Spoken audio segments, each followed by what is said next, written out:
আসসালামু আলাইকুম আপু আর ভাইয়ারা সবাই কেমন আছেন। আমি কিন্তু বেশি একটা ভালো না, অনেক অসুস্থর মাঝেও ভিডিওতে ভয়েস দিতেছি। অনেক দিন হয়েছে বড় ভিডিও দেই না। তো যাই হোক, গলার কণ্ঠটা তো একদম বসে গেছে। যদি একটু খারাপ শোনা যায় সবাই একটু ম্যানেজ করে নেবেন। তো আজকের ভিডিওটা সবাই কন্টিনিউ করবেন। সকাল সকাল উঠেছি, যতই অসুস্থ থাকি না কেন বাচ্চাদের জন্য কিন্তু একটু নাস্তা তৈরি করতে হবে। আর যেহেতু বেলাবেলি করতে পারবো না, শরীরটা অত ভালো না, সেই জন্য চাপড়ি রুটি, যেটাকে বলে গোলা রুটি তৈরি করে নিয়েছি বাচ্চাদের জন্য। তো ওদেরকে গোলা রুটি দিয়ে আর হলো আপনার একটু সবজি তরকারি ছিল, সেটা দিয়ে খেতে দিয়েছি। ওরা কিন্তু মাশাল্লাহ খেয়ে নিয়েছে। আমি অসুস্থ দেখে কোনো রকমের বায়না আমার সাথে করেনি।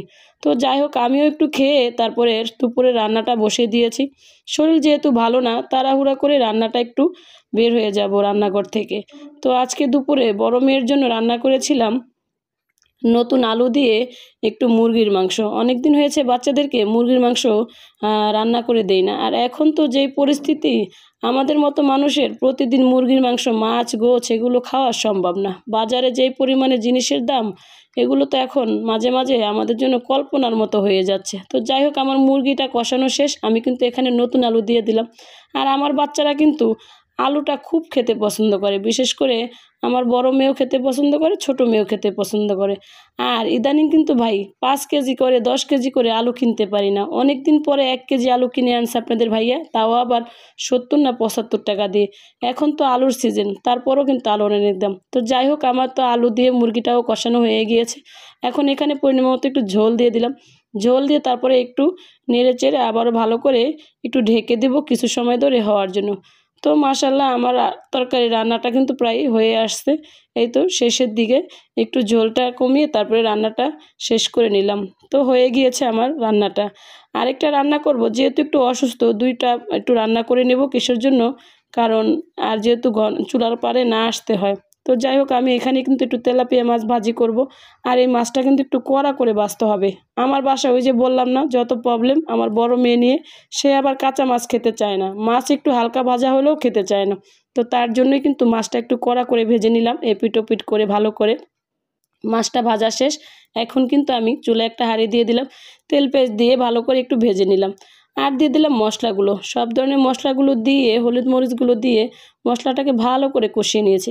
আর আজকের ফুলকপিটা এত সুন্দর ছিল, আপনাদের ভাইয়া ফুলকপিটা একদম টাটকা দেখে নিয়ে আসছে। তো যাই হোক, আমি কিন্তু এখানে ফুলকপির ডাঁটাগুলো নিয়েছি। কারা কারা ফুলকপির ডাঁটাগুলো খেতে পছন্দ করেন? আমি কিন্তু খুবই খেতে পছন্দ করি। ও আরেকটা কথা কোথায় ভুলে গিয়েছিলাম, এখানে কিন্তু আমি নতুন আলুও দিয়েছি।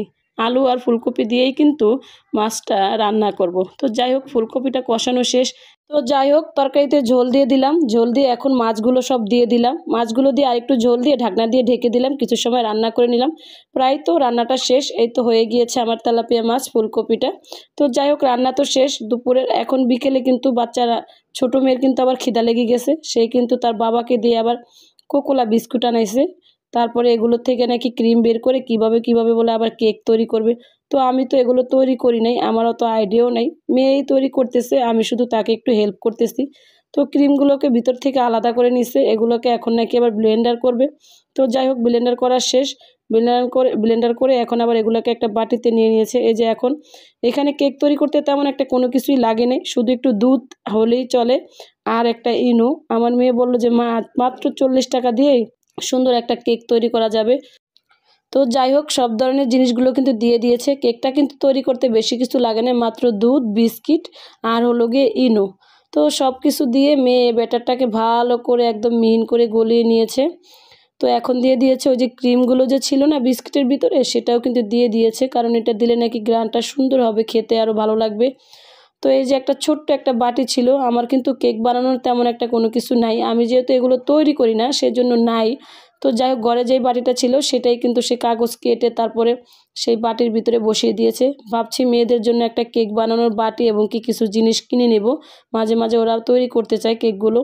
তো যাই হোক, এই তো বাটিটা এখন চুলার উপরে একটা কড়াই দিয়ে তারপরে স্ট্যান্ড দিয়ে বসিয়ে দিয়েছে। কিছু সময় ধরে এটাকে একদম ঢাকনা দিয়ে ঢেকে রেখে দেব। প্রায় মনে হয় 40 মিনিটের মতো রাখছে, না জানি 20 মিনিটের মতো রাখছে। রাইখা তারপরে এটা বের করে নিয়েছে। মাশাল্লাহ, দেখতে অনেক সুন্দর হয়েছিল কেকটা। মাশাল্লাহ, অনেক সুন্দর ফুলছে, অনেক সফট হয়েছে। আর আমি তো ভাবিই না যে এত সুন্দর বিস্কিট দিয়ে কেক বানানো যায়। তো প্রথমে কেকটা কেটেই কিন্তু আমাকে খেতে দিয়েছে, মাশাআল্লাহ অনেক মজা হয়েছিল খেতে। তো যাই হোক, আজকের ভিডিওটা কিন্তু এই পর্যন্ত ছিল। কেমন হয়েছে সবাই জানাবেন। আর আমার যেহেতু কণ্ঠটা একটু ভাঙা ভাঙা, সবাই একটু ম্যানেজ করে নেবেন। তো আজকের ভিডিওটা ভালো লাগলে লাইক কমেন্ট শেয়ার করে সাথে থাকবেন। সবাই ভালো থাকবেন, সুস্থ থাকবেন। আল্লাহ হাফেজ।